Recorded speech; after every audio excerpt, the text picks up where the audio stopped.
Jawaban singkatnya tidak, ya. Jadi kalau kita lihat di platform politiknya dan kemudian janji kampanye dan berkali-kali disampaikan, Donald Trump memang mengembalikan Amerika dari yang tadinya mendorong transisi energi di era presiden sebelumnya, Joe Biden ya, itu kembali ke era petrostate. Ya, jadi mereka membangun PLTS, PLTB dan lain-lain. Jadi apa yang dilakukan oleh Donald Trump, saya melihat tidak berdampak pada perkembangan energi terbarukan di Amerika. Ya, memang kalau kita lihat produksi minyak dan gas mau dinaikkan, khususnya PLTS, PLTB yang dikapling dengan baterai, karena harga listriknya jauh lebih murah. Jadi buat negara-negara bagian yang di mana di era presiden sebelumnya itu mengalami yang namanya peningkatan cost of living ya, itu kan terjadi sejak serangan Rusia ke Ukraina ya. Nah, harus diakui dengan Amerika itu negara produsen emisi gas rumah kaca kedua terbesar di dunia.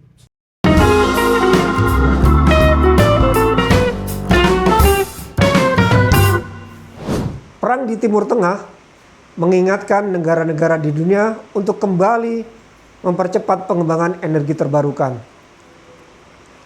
Hal yang sama pernah diungkit ketika Ukraina diserang oleh Rusia pada tahun 2022 silam. Orang menyebutnya ketika itu bahwa saat itu adalah moment of the truth untuk mengembangkan energi terbarukan. Tetapi apakah perang saat ini memang adalah moment of the truth untuk mempercepat pengembangan energi? Saya telah bersama seorang CEO IESR, yaitu lembaga yang concern dan interesan terhadap pengembangan energi terbarukan di tanah air. Mas Febi, terima kasih telah memberi waktu kepada saya untuk ngobrol-ngobrol tentang percepatan pengembangan energi terbarukan. Selamat sore, Mas. Selamat sore, Mas. Terima kasih atas waktunya. Bagian pertama saya ingin menyinggung tentang Donald Trump, Mas Febi. Donald Trump tuh ketika Pilpres 2024 sudah mengatakan drill baby. Artinya dia akan mengebor minyak dan gas. Dan waktu dilantik tanggal 20 Januari 2025 dia mengatakan hal serupa dan kemudian membawa Amerika Serikat sekali lagi keluar dari perjanjian Paris. Nah, apakah itu membuat dunia berubah dalam hal mengembangkan energi terbarukan, Mas Febi? Ya. Jawaban singkatnya tidak. Ya. Jadi kalau kita lihat di platform politiknya dan kemudian janji kampanye dan berkali-kali disampaikan, Donald Trump memang mengembalikan Amerika dari yang tadinya mendorong transisi energi di era presiden sebelumnya, Joe Biden ya, itu kembali ke era petrostate. Ya, dia tidak percaya bahwa energi terbarukan adalah masa depan Amerika, dan itu yang dia bilang berkali-kali bahwa akan mengurangi daya saing Amerika Serikat. Nah, ini pandangan ya. Oleh karena itu dia kembali ke minyak dan gas yang sebenarnya sudah mulai ditinggalkan ya dengan mendorong pengembangan energi terbarukan oleh presiden sebelumnya. Nah, tapi faktanya kalau kita lihat yang terjadi di Amerika itu berbeda dengan arah yang didorong oleh Trump. Trump kan di dalam 1 tahun terakhir ya, sejak 2025 itu berusaha untuk yang pertama dia membatalkan insentif pengembangan energi bersih yang diberikan oleh Investment Reduction Act. Ya, itu beberapa dibatalkan, khususnya untuk proyek-proyek energi terbarukan, khususnya wind and solar. Dia sangat benci terhadap wind, project PLTB. Ya, bahkan rela untuk membatalkan sebuah proyek yang sudah berjalan dan hampir komersial. Dan untuk itu pemerintah Amerika Serikat harus bayar $1 miliar. Dia mau melakukan itu karena didorong oleh ketidaksenangannya mungkin ya dengan proyek wind gitu. Nah, tapi faktanya kalau saya lihat dari data-data terakhir, bahkan data dari Amerika Information Agency ya, sebuah badan di bawah US Department of Energy itu menunjukkan dalam 1 tahun terakhir perkembangan energi terbarukan di Amerika Serikat itu justru pesat. Ya, jadi mereka membangun PLTS, PLTB dan lain-lain. Jadi apa yang dilakukan oleh Donald Trump, saya melihat tidak berdampak pada perkembangan energi terbarukan di Amerika. Ya, memang kalau kita lihat produksi minyak dan gas mau dinaikkan. Ya, tapi kan memang menaikkan produksi minyak dan gas itu nggak bisa serta-merta. Sementara proyek-proyek energi terbarukan itu bisa dilakukan dengan cepat, gitu. Dan kita lihat Amerika terus menambah energi terbarukan. Yang kedua juga harus dilihat bahwa di Amerika Serikat dengan pemerintah federal, pemerintahan negara bagian itu punya kontrol terhadap kebijakan energinya. Tidak selalu harus mengikuti apa yang dikatakan oleh pemerintah federal. Dan seperti tadi, negara-negara bagian itu justru getol mengembangkan energi terbarukan, termasuk negara-negara bagian yang dipimpin oleh partai Republik. Nah, kenapa? Ini yang menarik, karena mereka melihat bahwa energi terbarukan itu bisa memberikan listrik yang lebih murah dibandingkan dengan energi fosil. Dan ini benar gitu. Ya. Jadi mereka salah satu persoalan sampai situ saya pernah baca Bill Gates ya yang mengatakan bahwa ada ongkos yang harus dibayar ketika orang beralih ke energi terbarukan, dan termasuk di Amerika itu orang yang sudah punya kesadaran hijau itu harus membayar lebih tinggi yang disebut sebagai membayar secara premium. Itu sekarang udah mulai turun kalau dari penjelasan Mas. Kalau kita lihat faktanya, harga teknologi energi terbarukan khususnya PLTS, PLTB, ya, Bayu, baterai itu semakin turun. Dan di Amerika kalau dilihat aja listrik dari PLTS, PLTB itu lebih murah daripada listrik dari batu bara dan gas. Oleh karena itu di Amerika yang kita seringkali tidak perhatikan ya, banyak pembangkit batu bara tutup. Tutupnya kenapa? Karena nggak bisa bersaing. Gitu.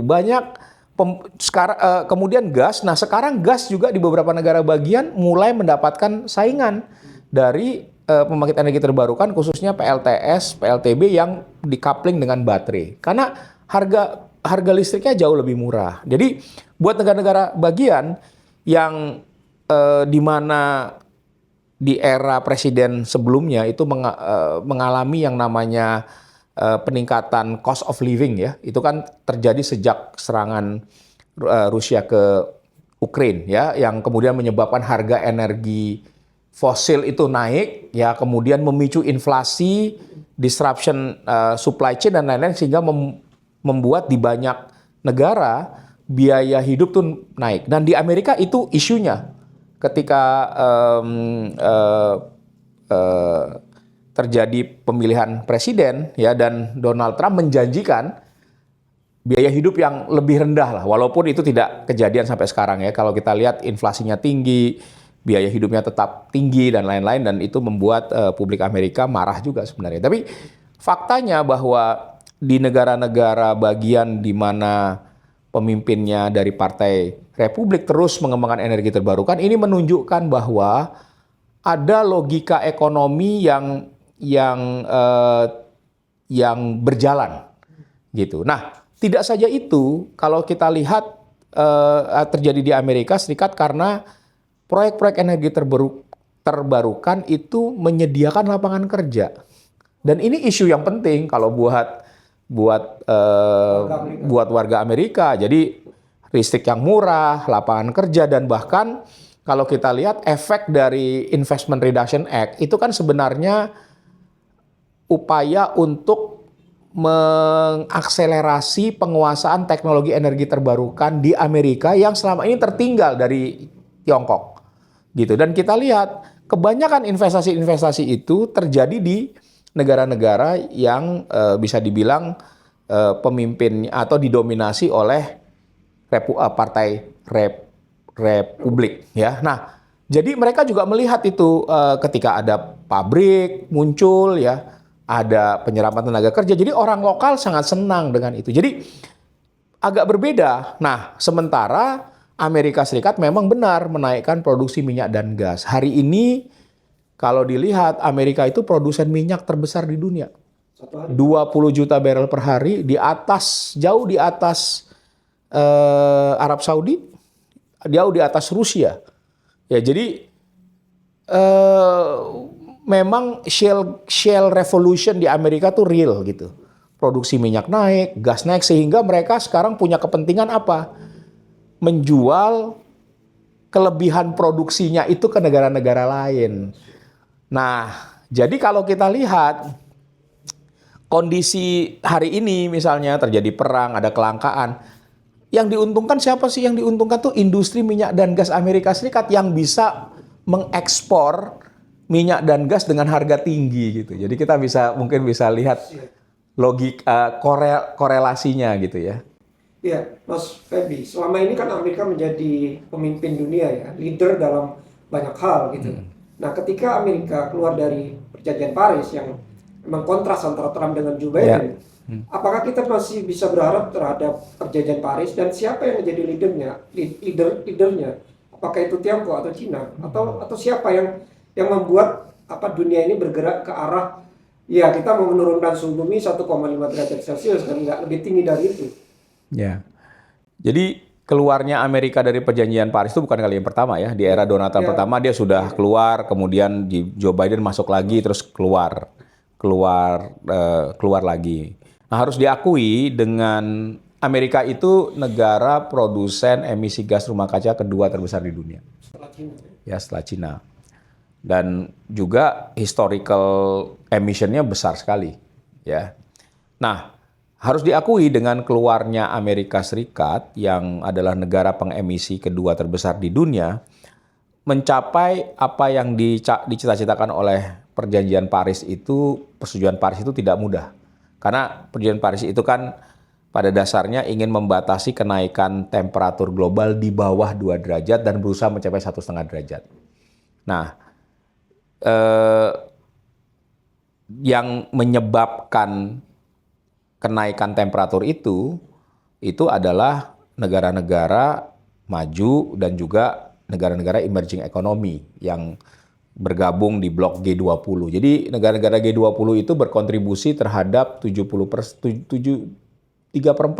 emisi global gitu. Nah, salah satunya Amerika Serikat. Jadi untuk menurunkan emisi gas rumah kaca sesuai dengan target Paris Agreement sebenarnya negara G20 itu yang harus membuat upaya besar-besaran. Karena mereka yang juga yang menjadi poluter ya. Indonesia masuk di situ. Kita itu peringkat 7 sebenarnya ya. Walaupun ada yang bilang kan kalau emisi per kapita kita rendah ya, tapi kalau dihitung emisi per kapita karena jumlah penduduk banyak. Tapi kumulatif emission kita tuh peringkat antara 5 atau 7 gitu kira-kira ya. Jadi Indonesia tuh besar loh emisi gas rumah kaca. Nah, jadi realitasnya seperti itu. Tapi kalau kita bedah Amerika Serikat seperti tadi yang saya katakan, itu yang disampaikan oleh Trump. Tapi tidak mesti diikuti oleh negara-negara bagian. Jadi kalau sekarang, kalau kita lihat di Amerika Serikat negara-negara bagian, khususnya yang ada di bawah kendali Partai Demokrat, ya gubernurnya itu dari Partai Demokrat, itu justru tetap melaksanakan kebijakan dan aksi untuk mengurangi emisi gas rumah kaca di negara bagiannya. Ya, jadi dan itu jumlahnya cukup banyak. Ya, jadi memang di sisi yang lain Amerika Serikat tidak masuk ke dalam kesepakatan ini, tapi secara sukarela negara-negara bagiannya tetap menurunkan. Nah, saya kira perlu dipahami alasannya kenapa. Karena alasannya adalah ya alasan ekonomi juga, bahwa pemanfaatan energi terbarukan, karena kalau di Amerika Serikat itu emisi terbesarnya dari sektor energi. Ya, mereka melihat bahwa dengan meningkatkan energi terbarukan, mengurangi ketergantungan terhadap energi fosil, itu ada manfaat ekonomi. Tadi yang saya sampaikan, harga listriknya lebih terjangkau, ada penciptaan lapangan kerja, ada peningkatan daya saing, ya itu bisa kita lihat. Jadi itu yang terjadi di Amerika Serikat. Jadi walaupun mereka tidak menjadi bagian dari Paris Agreement, ya masih dilakukan penurunan emisi gas rumah kaca. Yang penting kan sebenarnya penurunan emisi gas rumah kaca. Memang dalam konteks global, ya Amerika Serikat nggak akan berunding dan menentukan arah. Di satu sisi mungkin bagus juga karena selama ini ya kalau dia masuk ke situ itu mungkin yang jadi akan menciptakan masalah dan juga kan dengan masuk ke sana, dengan masuk menjadi meratifikasi Paris Agreement, terkena kewajiban kan untuk menyediakan pendanaan dan teknologi, di mana kita tahu di era Presiden Trump dia tidak ingin bertanggung jawab terhadap terhadap dunia. Jadi beban-beban keuangan yang dihasilkan dari konvensi-konvensi internasional atau perjanjian internasional itu Amerika Serikat nggak mau bayar lagi. Itu sebenarnya salah satu alasan juga kenapa dia nggak mau keluar.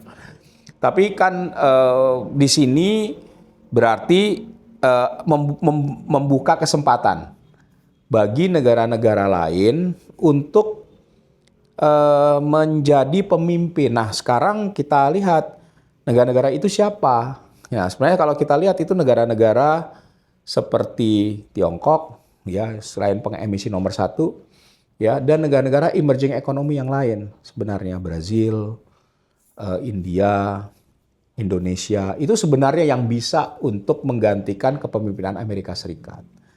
Nah, ini yang masih harus kita lihat, ya. Nah, jadi kan sekarang dengan peta geopolitik yang terjadi, ya, kemudian ini kan peta politik dunia ini berubah drastis. Jadi sudah tidak lagi ada bipolar kayak kalau dulu, sekarang udah multipolar gitu. Nah, kerjasamanya juga berubah. Nah, kita berharap ada kerjasama dari negara-negara emerging economy atau middle power untuk bersama-sama mengatasi kesenjangan tadi, upaya penurunan emisi dari yang bisa dilakukan dengan atau yang akan dilakukan dengan target yang harus dicapai.